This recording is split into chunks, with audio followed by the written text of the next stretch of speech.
합니다. 지난주 우리는 천국이란 갈등을 통해 증명된다라는 사실을 나눴습니다. 평범한 우리라면 갈등하지 않을 그러한 갈등 상황에서도 예수님 때문에 갈등한다라고 하는 사실 자체가 내가 예수님께 통치를 받을 이 천국의 당사자라는 사실을 증명한다라는 내용이었죠. 내가 아무 일에든지 예수님을 가장 사랑하고 있는가, 내가 가장 소망하고 소중히 여기는 일에서도 그 뜻대로 되지 않는다 할지라도 주님을 조건 없이 사랑하며 내가 주님을 따를 수 있겠는가 하는 이 부분에 있어서 여러분, 그 물음이 계속 우리 안에 끊임없이 던져지며 우리가 그 앞에서 갈등하게 된다면, 그리고 그 갈등을 유지하고 그 갈등 가운데 살아가고 있다는 사실 자체가 바로 우리가 나를 죽여 예수님으로 예수님의 생명을 얻어 충만히 누리기 위한 하나님의 은혜라는 사실을 나눈 겁니다. 이에 오늘 저는 여러분과 함께 이런 갈등이 무엇으로 이어져야 할지를 좀 나누고자 합니다. 왜냐하면 천국을 증명하는 진짜 갈등은 평범한 갈등 상황에서 싸움으로 번져야 되기 때문입니다. 즉 우리의 삶 가운데서 갈등이 이어지질 않습니다. 갈등을 통해 천국이 증명된다 했습니다. 내가 예수님 때문에 내 마음이 아프고 괴롭고 슬프고 회개의 자리로 나아갈 수밖에 없는 일들이 우리 가운데 있어야 할 때 어느 순간 보면 신앙생활 하다가 내 마음이 그렇게 편하다고 한다라는 겁니다. 성령이 주시는 평안함 가운데서 주께서 안식하게 하시는 그 참된 안식이면 너무나 좋겠는데 갈등이 사라져 있습니다. 회개거리가 없습니다. 내 삶의 모든 것이 만족합니다. 뭐가 문제일까? 갈등이 이어지지 않는 이유, 갈등에서 그치고 싸움으로 번지지 못하는 까닭이라는 것을 우리는 생각해 볼 필요가 있다라는 겁니다. 오늘 본문은 이러한 평범한 신앙인들의 심령과 골수를 찔러 쪼개는 말씀입니다. 왜냐하면 오늘 우리가 이제 나눌 하나님의 말씀은 믿는 사람에게 있어서 어쩌면 가장 큰 갈등거리를 주시는 말씀이기 때문입니다. 적지 않은 사람들이 이 말씀을 읽을 때 어떻게 할까요? 앞서 여러분께 설명드렸던 그 반응을 보여내기를 갈등을 합니다. 하나님 갈등됩니다. 이거 이렇게 살 수가 있습니까? 그런데 그 갈등을 싸움으로 번져서 이기고자 하지는 못해요. 그렇다면 그 말씀은 무엇일까? 바로 디모데전서 6장 7절에서 8절의 말씀입니다. 우리 같이 한번 봉독합니다. 시작. 우리가 세상에 아무것도 가지고 온 것이 없음에 또한 아무것도 가지고 가지 못하리니 우리가 먹을 것과 입을 것이 있은즉 족한 줄로 알 것이니라. 아멘. 여러분, 벌써부터 우리의 마음이 답답하지 않습니까? 하나님이 우리에게 먹을 것과 입을 것이 있은즉 족한 줄로 알라. 생긴 대로 살라. 가진 대로 살아라. 이렇게 이야기를 하시는 겁니다. 이런 말씀을 들을 때 여러분 어떠신지요? 갈등이 되지 않습니까? 벌써 이 마음이 답답해지면서 사실 이런 갈등 또 있거든요. 전도하라고 하시는 하나님의 말씀, 원수를 사랑하라 하시는 하나님의 말씀. 원수를, 주님, 내 집에서 맨날 보는데, 내 직장에서 항상 보는 그 사람 사랑합니까? 진짜요? 가진 대로요? 족한 줄 알라고요? 내 몸은 이렇게 아픈데요. 갈등은 있습니다. 그런데 그 갈등이 갈등으로 계속해서 이어지지 못하는 까닭, 바로 우리에게 그것이 싸움으로 번져지지 못한다, 승리로 이어지지 못한다. 오늘 우리가 생각해 보게 된다는 겁니다. 진정 우리가 지금 읽은 말씀은 주께서 우리에게 취하라 하신 마땅의 태도입니다. 자족하는 삶입니다. 감사하는 신앙입니다. 먹을 것과 입을 것이 매여 묶이지 않는 인생을 살라 한 겁니다. 즉 조건에 따른 삶을 살지 말라 하나님 말씀하십니다.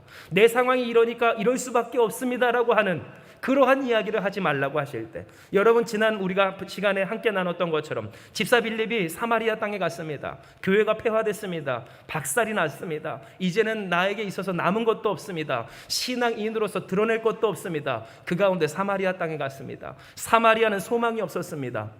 이미 그렇게 되어버린 땅이었어요. 여러분, 오늘 신앙인들의 삶의 현실도 그렇지 않습니까? 이미 이렇게 된 거 나한테 뭘 어떻게 하라고 하시는 겁니까? 이러한 마음이 드는 그러한 생활과 삶과 세상 가운데서 살아간다라는 겁니다. 그러나 여러분, 하나님은 이렇게 된 거 어떻게 할 수 없는 상황에서 주의 뜻을 따르게 하시는 줄 믿으시길 바랍니다. 즉 하나님 앞에서 우리가 행할 바를 행할 때 하나님은 그것을 사용하시는 전능하신 하나님이시라는 사실입니다.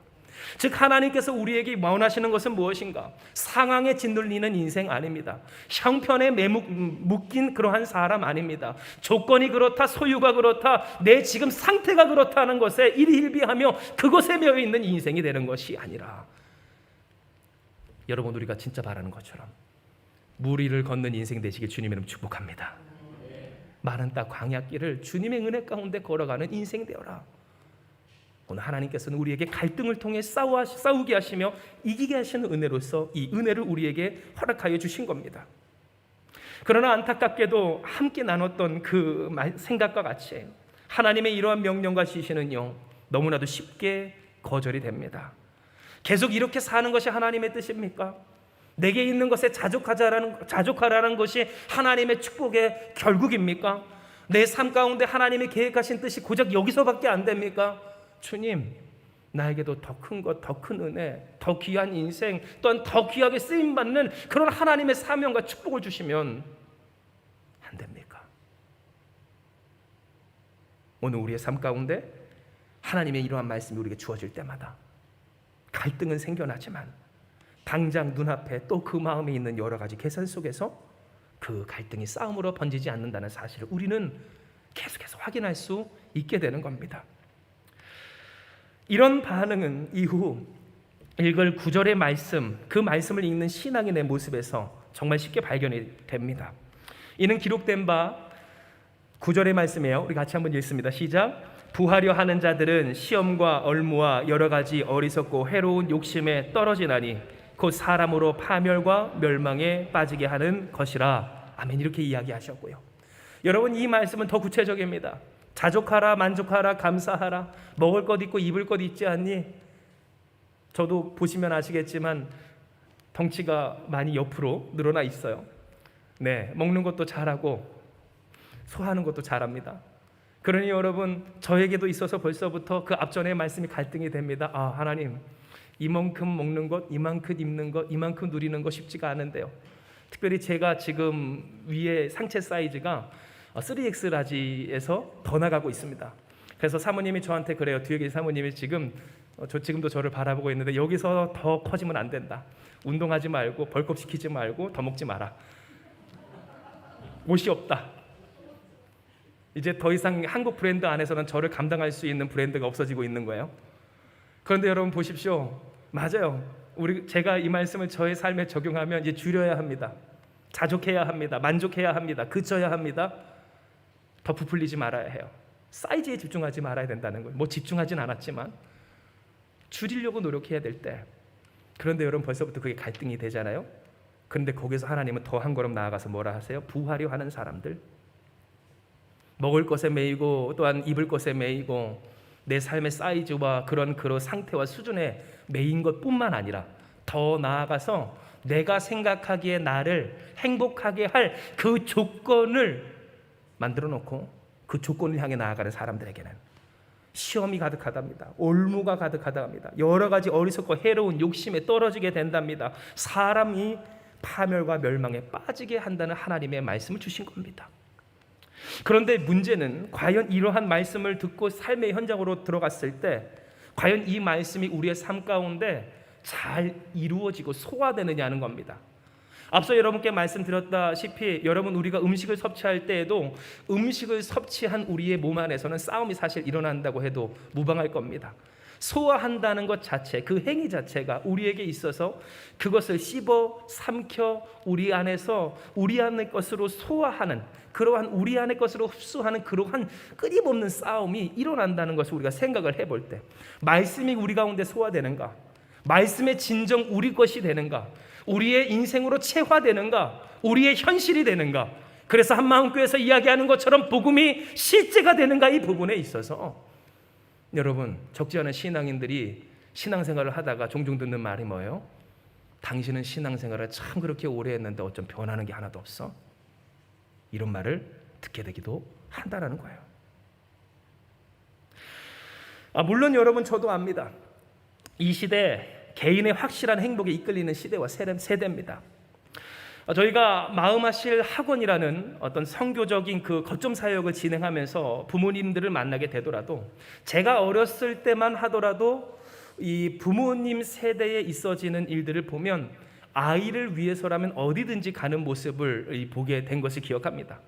물론 지금도 아이들을 사랑하시고 또한 저희도 저희 자녀를 사랑하고 또한 그 사랑 가운데 살아가고 있지만 그러한 모습들이 조금 바뀌어 있다 할까요? 더 이상 자녀가 자신의 삶의 전부가 되지 못하는 사람들의 모습을 보게 된다라는 겁니다. 여러분, 이처럼 이 세상에 또한 이 시대에 사는 사람들은요, 자신을 위해 움직입니다. 조직, 회사, 당연히 그것이 안 되고, 그러니 여러분, 예전에 갖고 있었던 그러한 가치관이 적용되기까지 왜 분란이 일어날까 할 때 여러분 벌써부터 그 마인드셋이 다르다라는 겁니다. 소소하고 확실한 행복, 이것도 너무 오래된 말이지만 죄송해요. 그러나 나에게 있어서 확실한 행복을 추구하는 이 사람들의 경향성은 오늘도 우리 이 시대를 붙들고 있는 풍조라라는 것이죠. 그런데 여러분, 문제는 바로 이러한 지점에서 이 시대의 사람들 혹은 신앙인이나 이 신앙인들이 예수님을 믿는 일에 왜 안 끌리지가 않는지가 도출이 되는데, 여러분 왜 안 끌릴까요? 지금까지 생각을 해보면 그래 맞아, 이 시대는 자신의 확실한 행복을 위해 살지. 예전에는 자녀도 있었고 부모도 있었고 형제를 위해 희생도 하는 것을 자신의 삶의 큰 영광과 기쁨으로 누렸지만 더 이상 그러한 것들을 요구할 수 없는 시대가 됐지. 그러니 신앙생활이 자기에게 확실한 행복을 보장해주지 않는다라고 느낀다면 충분히 그럴만하지. 자, 여기까지 우리가 흔히 할 수 있는 생각이에요. 그런데 하나님은 여기서 말씀하시길 싸우질 않아서 그렇다고 하시는 거예요. 끌려가서 그렇다는 거예요.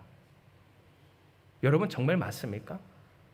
우리가 하나님의 말씀을 따르고 그 말씀에 따라서 우리의 삶을 주께 드리고 그 갈등 상황에서 평범하게 살지 않도록 말씀대로 살도록 갈등하는 것이 마땅하다는 이 사실. 그런데 그 마땅한 그 사실과 진리를 붙드는 일들이 세상에서 쉽게 거절당하다고 하는 이 세상의 말이, 신앙인들의 말이 마땅한가 생각을 했을 때 여러분 보십시오. 왜 예수님 믿는 일에 안 끌릴까요? 좋은 것이 없어서 그렇다고요? 그런데 여러분, 정말 그렇습니까? 아니요. 좋은 것이 없어서가 아니라 좋은 것이 없다고 하는 세상의 풍조와 끌려서 안 되는 내 말과 또한 내 생각의 계산과 고집에 이미 끌려 있다라는 사실을 우리는 인지할 수가 있어야 한다라는 겁니다. 내용을 잠깐 바꿔서, 여러분 분위기를 바꿔서, 예전에 제가 어떠한 기사나 글들을 보다가 그 류승범이라고 하는 분의 탁월한 패션 센스에 대해서 감탄한 적이 있었습니다. 제가 확실히 알고 있는 거죠. 네, 류승범이라는 배우죠. 그분이 예전에 어떤 시상식에 나왔는데요. 다 그때 당시엔 한창, 저 또한 그랬어요. 바람머리를 하고 다 바지를 너펄너펄하게 나팔 바지를 입고 위에는 쫄쫄하게 해서 스트라이프 같은 재질로서 이 패션의, 대한민국 패션의 암흑기라고 하는 그러한 사진이 다 개재됐을 때의 그 시절이었어요. 참고로 저도 그때 한창 유행을 따라서 연사마 머리, 배용준 머리, 파마 머리, 심지어 제가 외국 생활을 한 2년 넘게 했는데 거기서 머리를 여기까지 길렀었던. 권사님 너무 그렇게 웃으시는 거 아니에요? 근데 그럴만합니다. 네, 저희 부모님도 저를 멀리했어요. 그때 당시에 그랬던 사람입니다. 그래서 막 묶고 다니고. 주여. 그랬는데 그때 당시에는 굉장히 그 류승범이라는 분이 굉장히 그 패션에 대해서 지적을 많이 받았더라고요. 기사에도 났습니다. 정말로 패션 최악, 워스트 패셔니스트, 그래서 정말 최악의 패션으로 시상식에 나온 사람들. 그런데 시대가 지나서 지금 와서 보니까 지금도 촌스럽지 않고 댄디하고 멋진 패션을 그분이 택해서 입었더라고요. 즉 시대가 어떠든지 상관이 없어요. 그때 당시엔 그렇게 다 생각을 했어요. 저도 바람머리 하면 멋진 줄 알았어요. CC가 될 줄도 알았어요. 대학 안에서 정말로 저의 그 인기가 높아질 줄도 알았어요. 그렇게 아름답게 꾸미는 것이 그 기준이었던 거예요. 그런데 여러분, 시대가 지나니 달라졌어요. 바뀌어졌어요. 바뀐다는 거예요. 기준이 바뀌고 눈이 바뀌고 문화가 바뀐다는 거예요. 그러면 여러분, 여기서 우리는 생각해 볼 수가 있어야 하는 거예요. 과연 우리에게 있어서 우리가 갖고 있다는 그 평범한 우리의 생각들이 과연 옳은 것인가? 왜 하나님은 사사건건 우리의 신앙과 생활에서 우리를 갈등하게 하시는가? 나아가서 갈등할 뿐만 아니라 싸우라 하시는가? 싸워서 이기라고 하시는가? 하나님께서 우리에게 말씀하실 때, 자족하라 하실 때, 하나님 이거 정말 뒤처진 일이 아닙니까? 우리에게 있어서 감사하는 일, 자족하는 일, 만족하는 일, 주님의 뜻을 위해 살아가는 일, 예전에 그 한국교회에서 한창 이야기하던 그러한 구호와 그러한 슬로건 아닙니까? 나의 지금 이 인생에서 내가 바라는 것, 내가 필요한 것은 다른 것에 있는데 하나님 어찌하여 나에게 천국을 이야기하시며 주의 통치를 이야기하신 겁니까? 라고 할 때 우리는 생각해 볼 수가 있는 겁니다. 우리가 갖고 있는 그 생각이 우리는 언젠가부터 끌려 있지는 않는가? 실제로 여러분, 오늘 하나님께서 말씀하신 이 믿음과 돈 중 무엇 없이 살 수 있는가라고 하는, 정말 오늘 하나님께서 우리에게 생각하게 하시는 이 물음은 우리의 삶 가운데 정말로 중요한 물음입니다. 여러분, 한번 여러분께 물을게요. 여러분의 삶 가운데에서 두 가지가 있습니다. 극단적이지만 한번 여쭤봅니다. 믿음이 없는 삶, 돈이 없는 삶, 여러분은 어떤 걸 택하시겠습니까? 이것 없이는 못 살아 라고 하신다면 여러분 이제 이야기하는 거예요. 나는 믿음 없이는 못 살아요, 하나님. 아니면 하나님, 나는 돈이 없이는 못 살아요, 하나님. 조금 너무 극단적인가요? 좀 낮춰드릴까요? 여러분이 살고 있는 평수, 여러분이 타고 있는 차, 여러분이 지금 가지고 있는 직책, 여러분이 얻고 있는 수입, 거기서 여러분 두 단계만 내려와 봅시다. 그리고 여러분의 지금 이 성령의 충만한 믿음의 상태에서 적당히 뒤로 빠진 여러분, 그 믿음의 상태라고 생각을 한다면, 내 삶이 바쁘고 힘겹고 어려우니 주님 아시죠? 어떠시겠어요? 어떤 분은 저한테 이렇게 이야기할 수 있을 거예요. 아, 목사님 너무 극단적이에요. 그런데 여러분, 원래 신앙은 극단적입니다. 원래 예수께서는 이렇게 극단적으로 이야기를 하셨어요. 두 주인을 섬길 수 없다고 예수님은 말씀하셨습니다. 물론 이 말씀은 돈 없이 살고 돈에 알러지 반응을 일으키라는 내용은 아닙니다. 돈 벌지 말라라고 하는 내용 아닙니다. 다 정리해서 우리 다 같이 산으로 올라가서 우리 같이 한마음 기도원 짓고 삽시다, 이런 얘기 아니에요. 그러나 여러분, 우리가 자녀를 키우면서 깨닫는 바, 자녀에게 중요한 건 오늘 자녀가 중요하다 여기는 그것이 아닙니다. 오늘 저희 아들도 오전에 복숭아를 먹었는데요, 놓고 온 복숭아가 마음의 알인지 자꾸만 복숭아를 찾는 거예요. 복숭아 먹고 싶다고. 그런데 여러분, 그것을 어디서 찾는 게 문제예요? 차 안에서 찾고 교회 가는 길에서 찾아요. 복숭아를 달라는 거죠. 그래서 저희 사모님이 이야기했어요. 복숭아는 지금 먹을 상황이 아니잖니. 복숭아 나중에 집에 가서 줄게. 자, 그러면 질문합니다. 여기서 뭐가 더 중요할까요? 복숭아 안 준다는 얘기 아닙니다. 다 필요한 거 준다는 얘기입니다. 돌본다는 얘기입니다. 그런데 여기서 복숭아에 고집하는 것과 복숭아를 주겠다고 약속하신 어머니를 믿는 믿음 가운데 자녀에게 필요한 것은 무엇이겠느냐는 거예요. 하나님은 오늘 우리에게 이야기하셔요. 자녀에게 중요한 건 나를 먹이고 입히고 돌보는 부모에 대한 사랑과 신뢰라는 사실을 말입니다. 즉, 우리에게 진짜로 중요한 것은 무엇인가? 맞아요. 돈이 없으면 살 수가 없는 우리는 이 자본주의 사회 가운데 살고 있어요. 모든 생활, 모든 일들이 다 물질 가운데 돈으로 이어지고 있는 이 시대 가운데 살고 있다라는 거예요. 그러나 만약 돈이 있어도 우리의 심령과 우리의 인생을, 우리의 존재를 생명되게 하시는 하나님에 대한 믿음이 없다면 우리는 어떻게 무엇으로 살 수 있겠을까 할 때, 여러분, 우리가 하나님을 믿는 일에 있어서 다른 것을, 다른 풍조, 다른 생각에 매달려 산다고 한다면 그보다도 비극적인 인생은 없을 거라는 거예요. 실제로 하나님이 아닌 것으로 사는 인생은요, 비극 중에 비극을 맞이합니다. 이는 그가 결국 멸망하게 될 이유가 되기 때문이에요. 이에 성경이 우리에게 증언하는 바, 우리 같이 한번 봉독해 보기 원합니다. 그 내용은 돈을 사랑함이 일만 악의 뿌리가 되나니 이것을 탐내는 자들은 미혹을 받아 믿음에서 떠나 많은 근심으로써 자기를 찔렀도다 라고 하였기 때문이고요. 여러분, 여기서 집중할 것은 찔렀다는 표현인데요, 여러분, 이 찔렀다라고 하는 표현의 번역은 큰 고통이라고도 할 수 있지만 원어적으로 보면요, 뚫렸다라는 뜻입니다. 뚫다, 꿰뚫다라는 뜻이에요. 여러분, 그런데 이 말씀에서 우리가 생각할 수 있는 그 표현은, 이것의 의미는 뭐냐면 일평생 어느 한 지점에서 못 박히듯 살아가는 사람들을 우리는 떠올릴 수 있다는 것입니다. 마치 채집당한 나비 같아요. 생각이 거기에 못 박혀 있어요. 이제 여기서부터 중요한 얘기 하는 거예요. 인생의 신념이 거기에 못 박혀 있다는 거예요. 왜 사람이 안 변할까요? 여러분, 그 관념이 거기에 못 박혀 있어요. 아까 전에 말씀을 드렸죠. 맞아요. 좋은 게 없으니까 신앙생활을 못 하겠대요. 그런데 그 관념이, 벌써 그 생각이 꿰뚫려 있다는 거예요. 마음이 꿰뚫려 있어요. 생각이 꿰뚫려 있어요. 감정이 꿰뚫려 있어요. 마치 자신을 찌르고 찔린 것처럼 꿰뚫려 살아가는 사람들의 상태를 적나라하게 표현해 준 것이 오늘 성경의 이 찔린다, 찔렸다, 찌른다라고 하는 표현이라는 거예요. 진정 여러분 보십시오. 우리가 여러 가지 케이스가 있지만 우리 한 가지의 케이스, 이 돈을 사랑하는 것에서만으로도 볼 수 있는 믿음에서 떠나 꿰뚫려 끌려가는 사람들의 그 모습을 살펴보면, 여러분, 그들은 어떻게 합니까? 자신이 원하는 것으로 자신을 행복하게 하고자 합니다. 벌써 그것이 있어야 나는 행복할 수 있어요 라고 하는 그런 생각에 자기가 꿰뚫려 있는 거예요.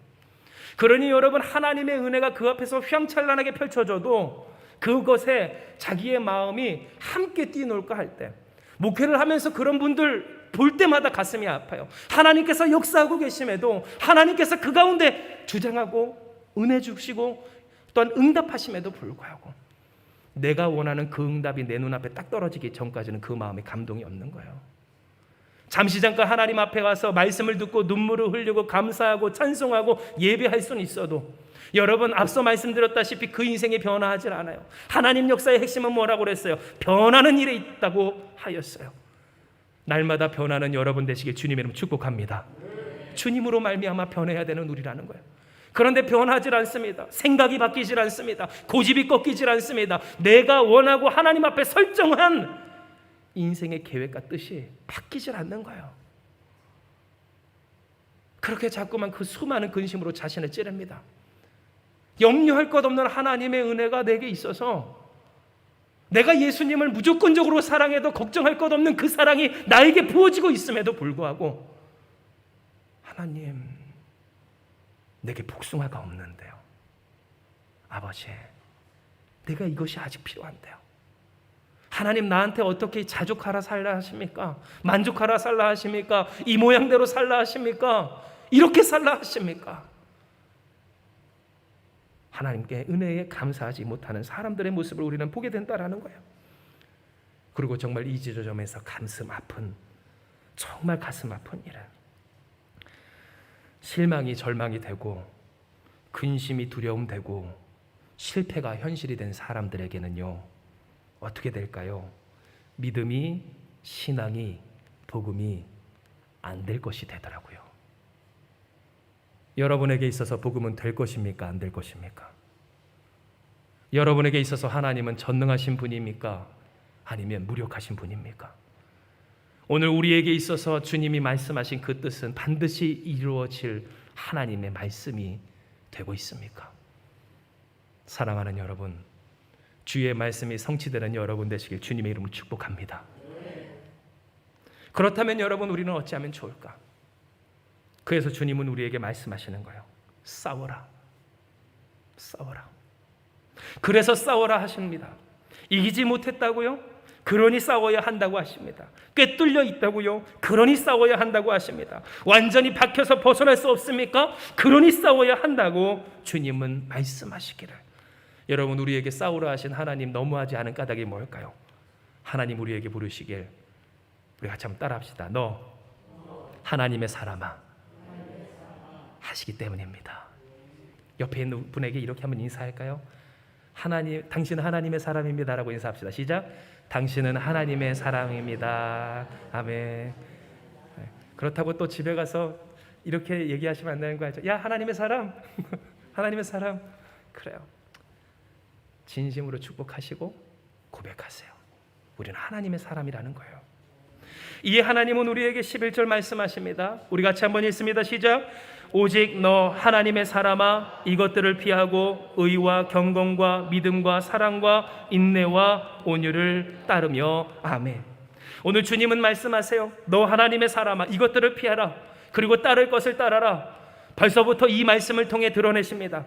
즉 여러분, 피하라고 하는 것은 피할 수 있다라는 것이고, 피할 수 있다라는 것은 하나님이 우리를 이미 꿰뚫린 상태에서 자유케 하셨다는 것을 뜻합니다. 우리가 따를 수 있다는 것, 따르라는 것, 그래서 우리가 주님의 말씀을 따라 산다라고 하는 것 있을 때 우리의 능력으로 어떻게 따르겠어요? 우리의 힘으로 어떻게 따르겠어요? 우리의 마음이, 우리의 간절함이, 우리의 소망이 그래요 주님 앞에 있어도 하나님께서 우리에게 능력을 주시지 않으면 우리가 따라갈 수 없을 때 하나님이 우리에게 따르게 하시고 하나님이 우리에게 피하게 하시는 까닭은 뭡니까? 하나님이 우리를 건져주셨기 때문이라는 거예요. 채집당한 곤충처럼 못 박혀서 세상의 풍조에, 문제에 혹은 나의 생각에 그렇게 끌려가 잡혀갔던 우리를 주님이 우리를 건져주신 줄 믿으시기 바랍니다. 주님이 우리로 이기게 하시는 줄 믿으시기 바랍니다. 우리로 따를 것을 따르게 하시는 하나님의 은혜가 저와 여러분 우리 가운데 있게 되었다라는 거예요.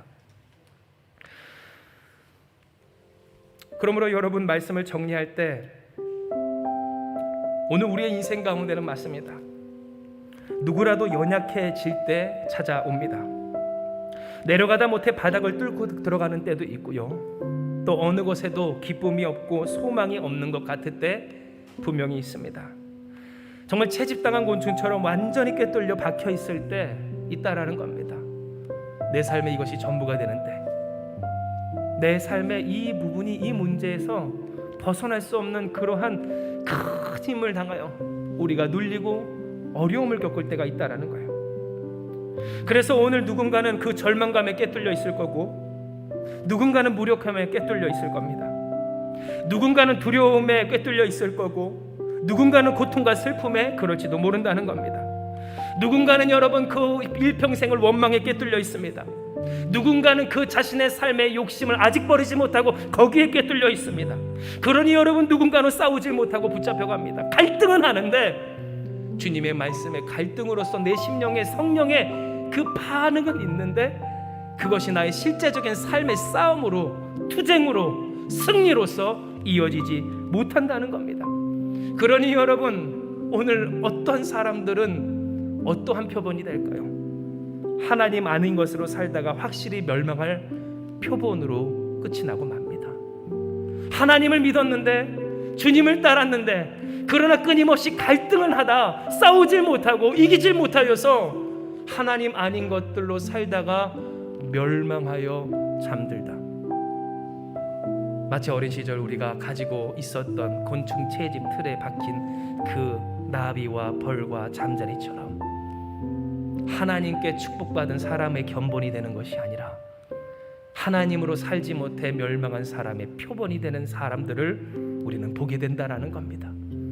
그러나 여러분, 확실히 말씀드릴 때 그것이 여러분 우리가 아닌 줄을 기억하시길 바랍니다. 왜냐하면 우리는 하나님의 사람들이기 때문입니다. 싸우라 하시는 하나님의 자녀들이기 때문입니다. 싸우라 하시는 그 싸움을 싸워 이기게 하시는 주님을 보게 될 우리다라는 겁니다. 여러분, 하나님이 무엇을 기뻐하실까요? 이겨내야 할 것을 이기기 위해 연약하고 떨리지만 붙잡고라도 싸우러 나가는 우리인 줄을 기억하시길 주님의 이름으로 축복합니다. 당장 여러분, 저도 저의 자녀를 볼 때 싸워야 할 것과 싸우러 가는 저의 자녀를 응원합니다. 날마다 싸움입니다. 하기 싫은 것과의 싸움입니다. 해야 할 일들과의 싸움입니다. 마땅한 일들과의 싸움입니다. 그러나 그 싸움 가운데 여러분, 함께 가주지 않을 부모가 어디 있으며, 응원하지 않을 부모가 어디 있으며, 이기게 하지 않을 부모가 어디 있겠느냐는 거예요. 하나님께서 우리 아버지 되시는 줄 믿으시길 바랍니다. 우리의 싸움을 하나님이 기뻐하시고 보장하시고 이기게 해주신다라는 사실이에요. 즉 여러분, 전능하신 하나님, 이미 죽으시고 부활하실 만큼 사랑하신 예수께서 싸우고자 하는 우리에게 무엇을 주실까 할 때 그 싸움이 승리가 되는 은총을 허락하여 주신다라는 겁니다. 그런데 여러분, 우리가 어찌 근심으로서 자기를 찌르게 그냥 둘 수 있겠습니까? 또한 자녀들이 그러한 모습을 보고 배우게 둘 수 있겠습니까? 세대와 시대, 가정과 가문으로 이어지는 저주와 같은 믿음이 아닌 하나님 아닌 것으로 사는 그 세상의 논리에 꿰뚫린 채 살아가는데 우리가 가만히 있을까 할 때 꿰뚫려 부서지고 무너지고 낮아지고 무력한, 혹은 길들여지거나 벗어날 수 없는 상태에 우리가 핑계댈 수는 없다라는 사실입니다. 여러분, 물론 맞습니다. 아프고 괴롭습니다. 꿰뚫려 박혀 빠져나올 수 없을 때, 길이 막혀 캄캄한 그 마음이 듭니다. 그러나 여러분, 우리가 싸울 때 빼주신 주님을 보게 되는 줄 믿으시길 바랍니다. 구원의 주님을 보고자 하십니까? 싸우는 여러분 되시길 주님의 이름으로 축복합니다. 하나님, 내가 여기서 주님께 부르짖사오니 주여 구원하여 주시옵소서, 이렇게만 이야기하지 말고 일어서는 여러분 되시길 축복합니다. 나아가는 여러분 되시길 축복합니다. 주께서 이미 자유케 하심을 믿고 우리로 하여금 싸워야 할 그 싸움을 싸울 때 예수의 전능하심, 예수의 회복하심, 여호와 니시, 하나님의 승리가 여러분의 인생 가운데 보장되어 있는 줄 믿으시길 바랍니다. 그러므로 여러분, 우리가 마지막으로 말씀을 읽을 때 우리 같이 한번 읽습니다. 믿음의 선한 싸움을 싸우라, 영생을 취하라. 이를 위하여 내가 부르심을 받았고 많은 증인 앞에서 선한 증언을 하였도다 하신 이 말씀 속에서, 여러분, 그래요, 우리는 싸워 이길 사람들이에요. 여러분, 우리는 이를 위해 부름 받았어요. 싸워 이겨서 영생을 취하라고 부름을 받았습니다. 예수님의 생명과 능력으로 충만하라 부름 받았습니다. 이 여러분, 제가 확증해 드릴게요. 디모데가 많은 증인 앞에서 성한 증언을 하며 그 부르심을 확인받고 오늘 사도 바울이 확증해 준 것처럼 제가 여러분께 확증해 드릴게요. 당신은 선한 싸움을 위하여 부름받은 사람입니다. 우리 서로 인사합시다. 당신은 선한 싸움을 위하여 부름받은 사람입니다. 여러분, 당신은 선한 싸움을 위하여 부름받은 하나님의 사람입니다. 할렐루야. 날마다 여러분의 인생이 이기길 주님의 이름으로 축복합니다. 실상이, 복음이 실상이 되고 복음이 실제가 되는, 하나님 말씀 안 되는 거라고 하는 세상 말들에 넘어가지 않고 꿰뚫려 살지 않는 여러분 되시길 축복합니다.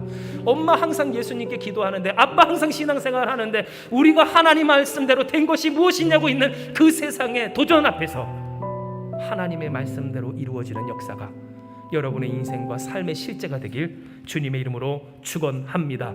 이 시간 이 말씀 기억하시면서 기도합니다. 하나님, 오늘 하나님께서 우리에게 허락하신 이 은혜를 주여 우리가 믿음으로 아멘으로 고백합니다.